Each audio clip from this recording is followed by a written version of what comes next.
俄军机入侵波兰，俄罗斯舆论诋毁乌克兰，俄囚犯兵主动投降，托列茨克升起乌旗帜，乌空军轰炸俄阵地，T-34上战场，俄军损失万辆装甲车，5000亿稀土换军援，美国再提租借法案，精彩资讯即将开始。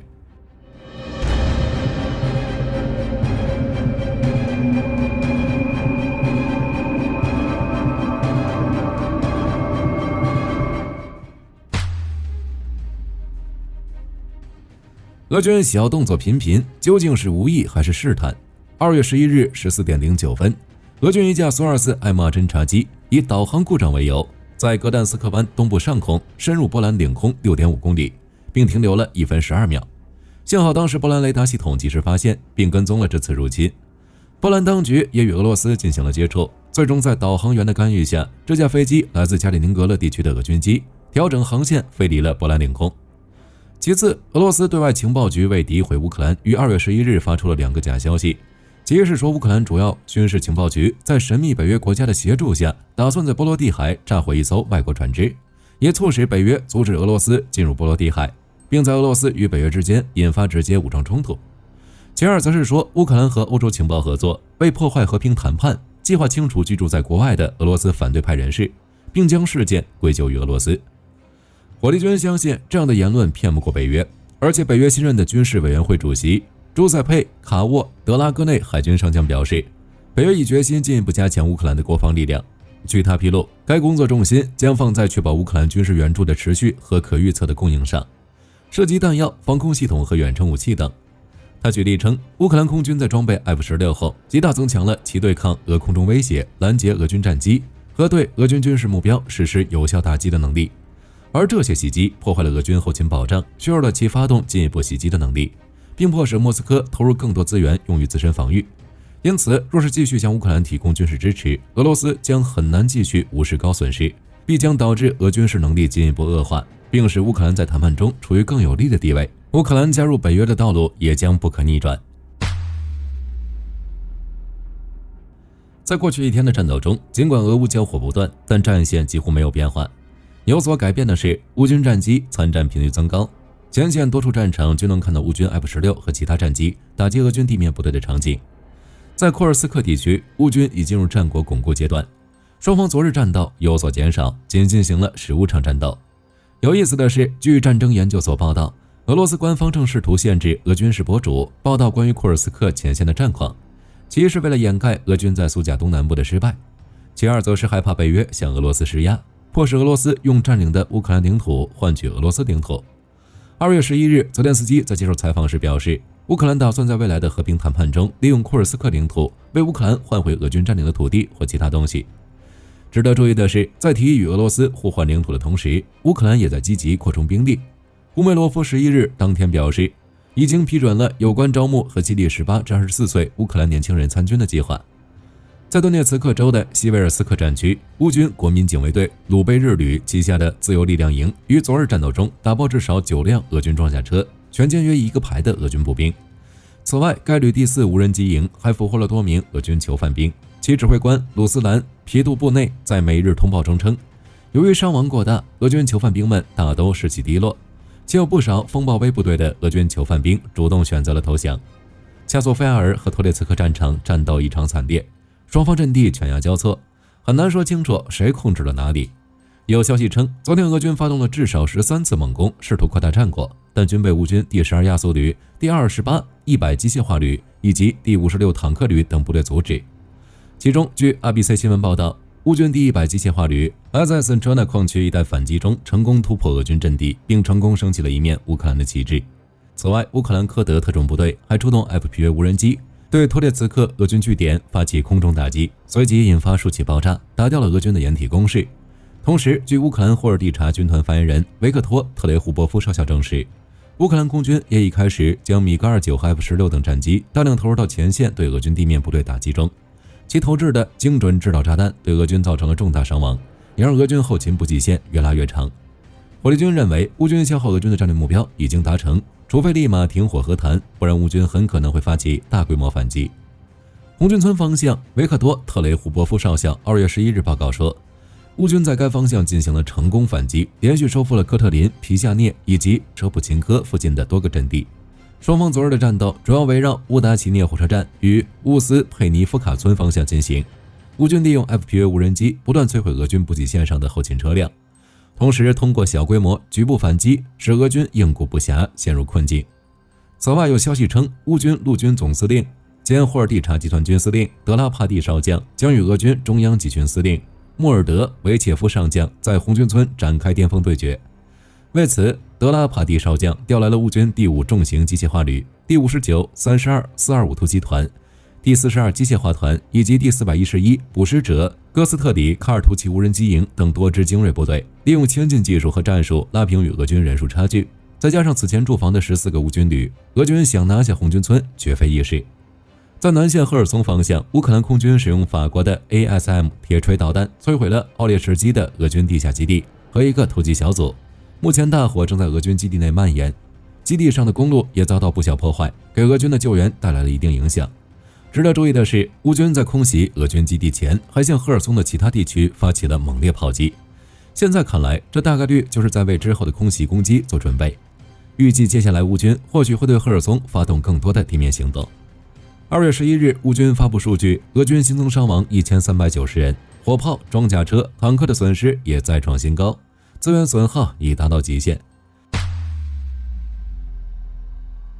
据乌军总司令希尔斯基表示，俄乌两军的炮弹消耗量已从1年前的10:1下降至如今的2:1。出现这种状况的原因，其一在于俄罗斯炮弹库存消耗殆尽，而俄罗斯军工产能不足，跟不上俄军的每日消耗；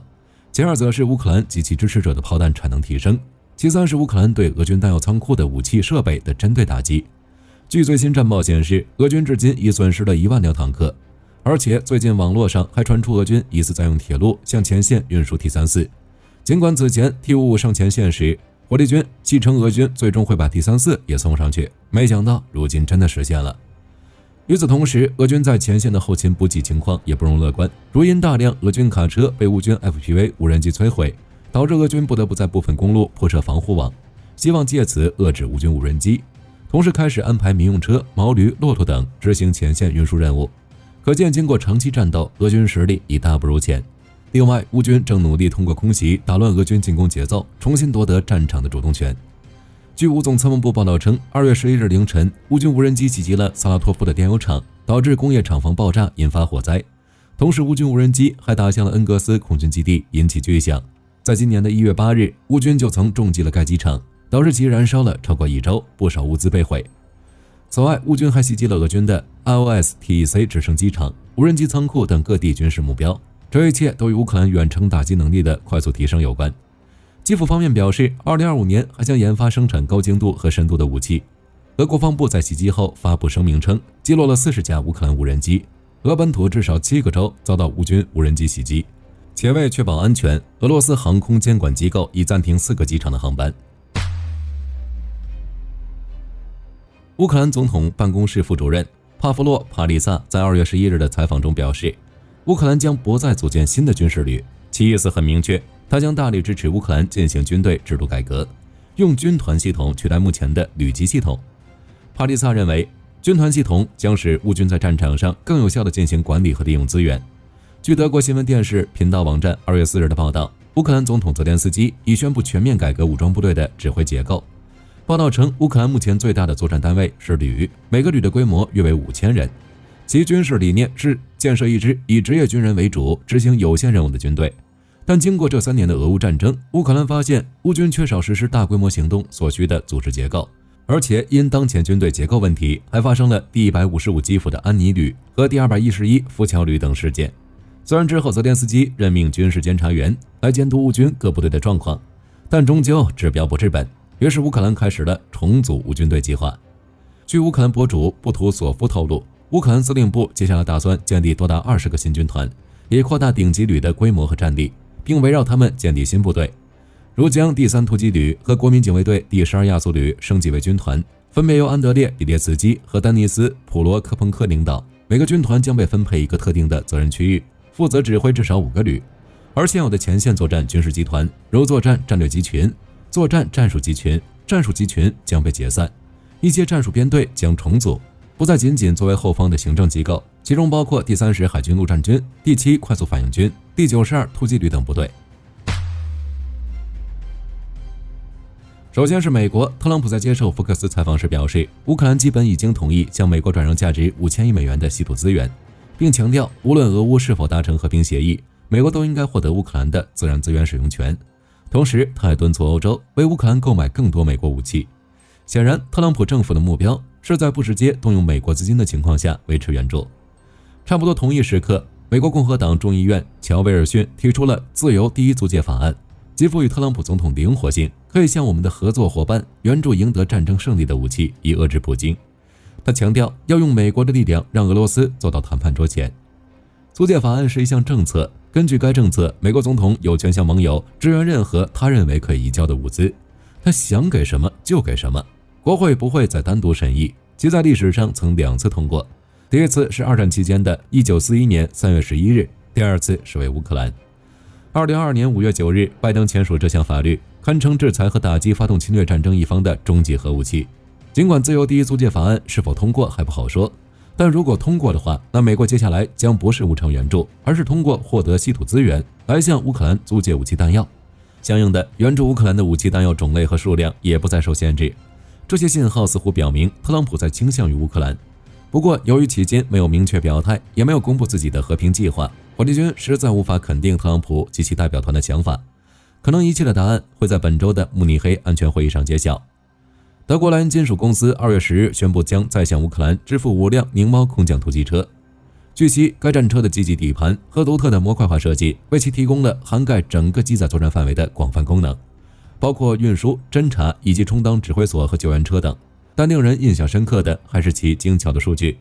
宁猫战车长 4.35 米，宽 1.81 米，高 1.85 米，车辆总重 4.9 吨，采用敞篷设计，最多可容纳5名军事人员。圆形环形支架位于车辆顶部，可配备 12.7 毫米重机枪。车辆的后部用作货物区域，由螺栓固定，易于拆卸。当战车需要装载到直升机上时，顶部的可折叠环形支架可以在结构内旋转。其紧凑的设计使空中运输可作为内部负载或悬挂式运输，与 CH-47F 支弩杆和 CH-53K 种马运输直升机兼容。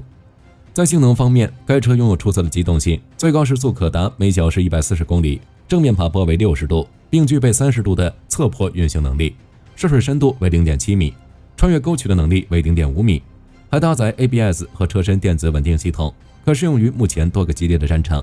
预计援助后很快就会将其投入前线战场。此外，据路透社报道，欧洲投资银行行长卡尔维诺在访问基辅后，为乌克兰送来了 1.165 亿欧元，帮助乌克兰恢复基础设施。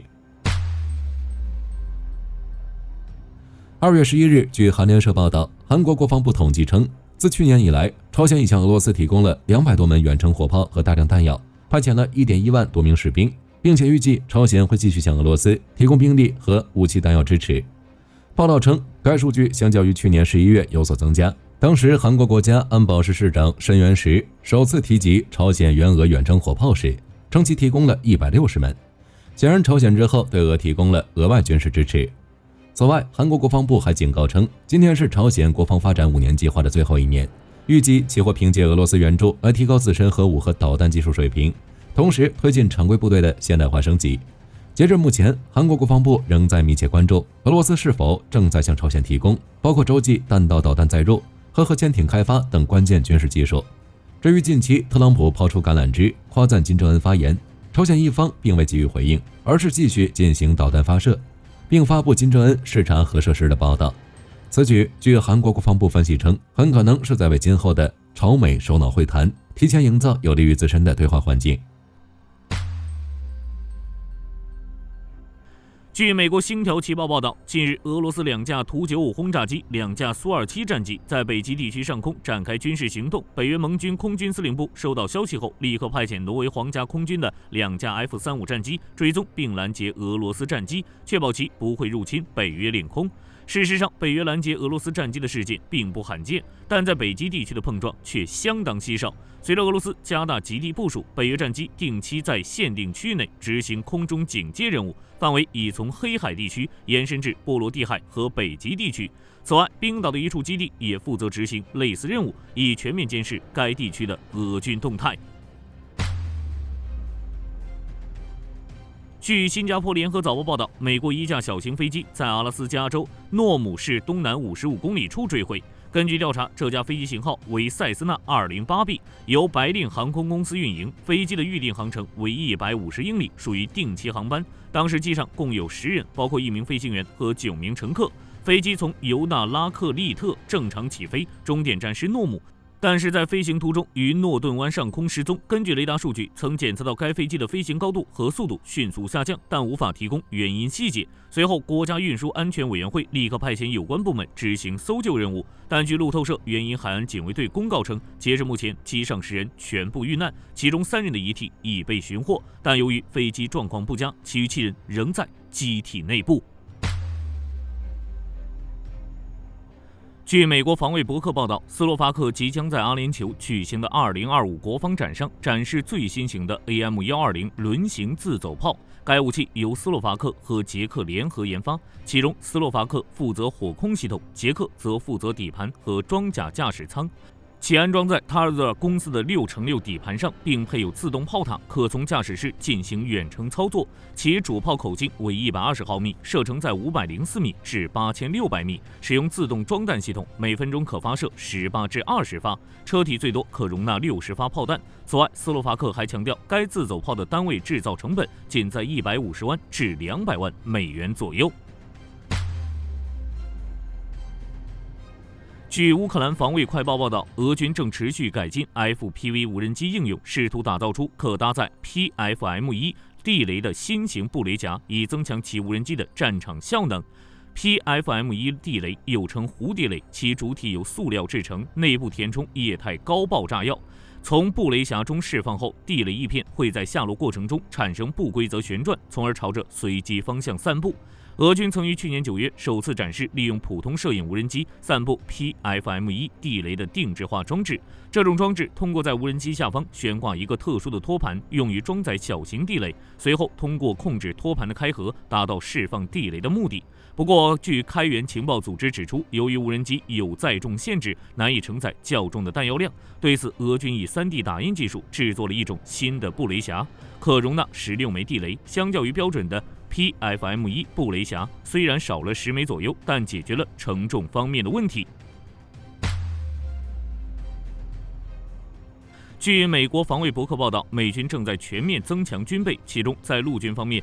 计划持续扩大无人机库存，已与 Iverment 公司签约增产新一批的弹簧刀无人机。该合约属于美军致命无人系统采购计划的一部分，也是该公司在过去12个月内获得的第3笔订单，合约总金额增至4.713亿美元。弹簧刀无人机专为远程精准打击设计，具备多任务功能，搭载有先进的光学设备，并具备长效徘徊续航能力。操作员能高精度锁定目标，通过及时侦察与精准打击，可有效摧毁敌方阵地，同时将附带损害降至最低。此外，与传统空袭相比，其更具成本效益。在空军方面，正加速部署 F-15EX 战机。据美国国防部作战测试和评估中心发布的2024财年年度报告中指出， F-15EX 作为一款新型多用途战机，其搭载有推力更强的 F-110发动机，并采用线传飞控、数字化航电，同时整合新型鹰式被动预警系统、AN/APG821 雷达以及头盔显示系统等，